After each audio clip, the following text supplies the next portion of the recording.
Welcome to The Explainer. Today, we're unpacking a really provocative academic argument. It asks us to think about something that sounds, well, almost unthinkable: the potential for widespread civil war right here in the West. Now, a lot of people would dismiss that out of hand, but the author we're looking at today claims the data is telling a very different and very disturbing story. Okay, so where does an idea like this even begin? Often, it starts with a certain worldview. Take this quote from 2022, from the EU's top diplomat, Joseph Borrell. He said, "Europe is a garden. Most of the rest of the world is a jungle." Now, that one quote, it really captures a common Western self-perception, right? This deeply held belief in our own exceptional stability, our order, our peace. But the author of our source material, Professor David Betts, he calls that pure hubris. He takes that metaphor and flips it completely on its head. He argues that the real jungle isn't somewhere out there, beyond the walls. No, he says it's growing right here, on the inside. So let's get right to the heart of the author's claim.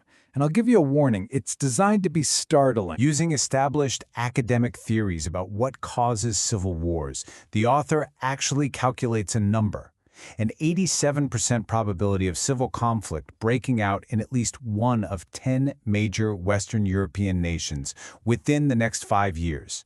That's not some vague warning. It's a specific, calculated risk. So the big question is, how on earth does he get to a number like that? Well, what's really fascinating here is how he builds his case. So let's unpack the three core drivers he identifies for this prediction. These are the pillars that he argues are beginning to crack. So what are these big forces he's pointing to? He argues it's this perfect storm, a trifecta of instability. First, a fundamental collapse of social trust. Second, the rise of intense factionalism and identity politics. And third, a deep structural economic decline. So let's start with that first one, trust. The author talks about this idea of social capital. You can think of it as both the superglue that holds society together and the lubricant that helps it run smoothly. It's that whole web of networks, norms, and trust that lets us all function together. But he points to things like the Edelman Trust Barometer, which came to the stark conclusion that, and I quote, "distrust is now society's default emotion."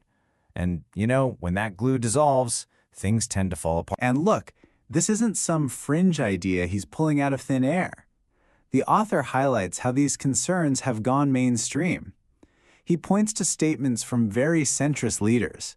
For example, both Germany's Angela Merkel and Britain's David Cameron, at different times, publicly declared that the project of multiculturalism in their own countries had, in their words, utterly failed, arguing that it created parallel societies instead of a common shared identity. And that leads him right into his second pillar: identity politics.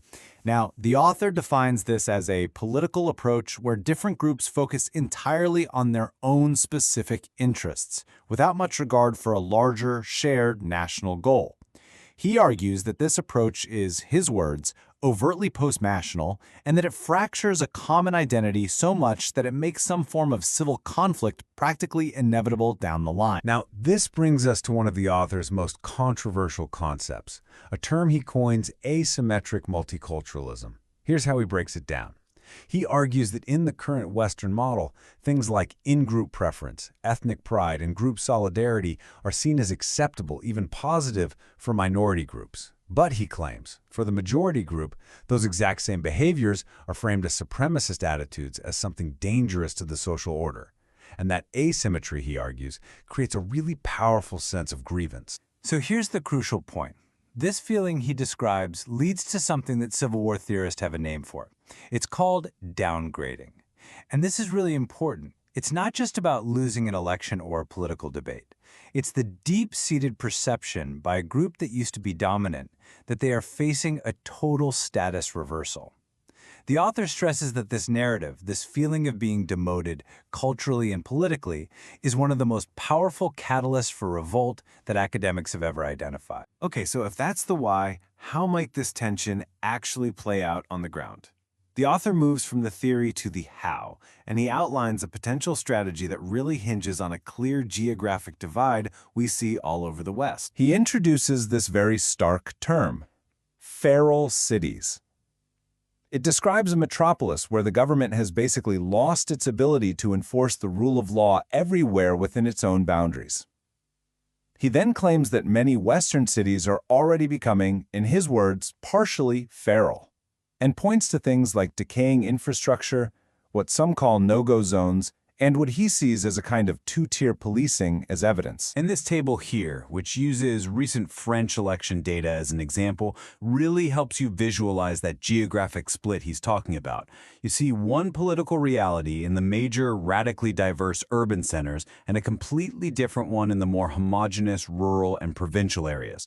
It's like a map of two different countries, he argues, existing side by side. And this is where we get to the absolute linchpin of the author's strategic argument. Just look at where a modern city's life support system is actually located. If we use the UK as an example, you see that the gas compression stations, the major pipelines, the electrical grid, the communications networks, they're almost all located in or have to pass through those very same rural areas that are most politically opposed to the urban centers. They are, in his words, intrinsically vulnerable and basically unguardable. Now, the author is quick to argue this isn't just a theory. He points to several recent real-world events as potential small-scale demonstrations of this exact strategic logic. Things like the deliberate sabotage of fiber optic cables in Paris, or the vigilantes in London who destroyed over 1,000 traffic enforcement cameras, or a major fire at a key electrical substation that caused chaos at Heathrow. The question he poses is, are these just isolated incidents, or are they, as he suggests, maybe precursors to a much larger, more organized strategy of disruption? So, given this incredibly grim forecast, the author doesn't just stop with the prediction. He actually proposes a strategy. But it's not a strategy to win a war. It's focused purely and starkly on damage limitation. His proposed plan is all about pragmatism, and it unfolds in three pretty stark steps. Step 1, protect cultural capital. That means securing priceless art, archives, and architecture from the looting and destruction that always happens in civil wars. Step 2, protect human capital. This means setting up secure zones, areas of diminished danger to shelter people and keep some core of normal life going. And step 3, which is maybe the most chilling, is to secure fissile materials, to prevent a loose nuke scenario if a state begins to fail. When it comes to protecting cultural treasures, he actually looks to history for a working model. He points to the famous Monuments Men from World War II. He suggests creating a modern version of that service today, writing that it would be advisable, and that the Monuments Men would be a good blueprint. And for that terrifying threat of securing a nation's nuclear arsenal during a collapse, the author's advice is incredibly memorable. He tells this story about how Britain's crown jewels were hidden from the Nazis in a simple biscuit tin buried at Windsor Castle. And then he says, for the problem we face today, a bigger biscuit tin will be necessary.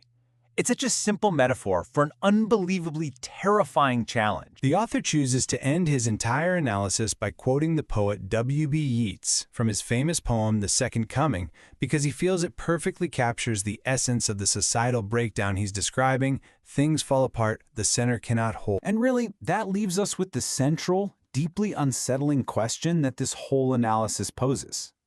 The author's claim is that the tools for widespread revolt are just lying around, that the knowledge of how to use them is everywhere, and that the most critical targets are almost completely undefended. So his argument moves beyond just a prediction and becomes a timeless warning, forcing all of us to ask, what really happens when a society stops trusting itself?